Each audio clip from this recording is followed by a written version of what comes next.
Yiga Oluganda mugabo Bukedde.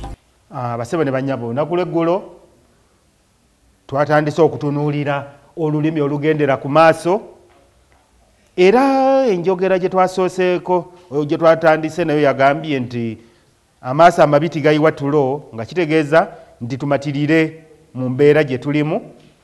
Olwaleero olugero olukwata ku maaso lwe tugenda okutandika nalwo lugamba nti amaaso, amati, galamusa, nnyinimu. Amaaso, amati, galamusa, nnyinimu ekitegeeza nti bwe weesanga mu Luganda titwesanga, naye ekizibu bwe kikutuukirira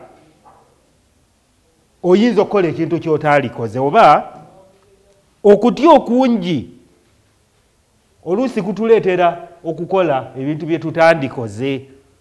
Nolwekyo kitegeeza nti tuteekwa okubeera abavumu, tuteekwa okubeera abamalirivu mu buli mbeera gye tubeeramu, kubanga bw'opapira embeera ate ebivaamu biyinza okukubeerera ebibi oba ebizibu okuyitamu. Nolwekyo amaaso, amati, galamusa, nnyinimu.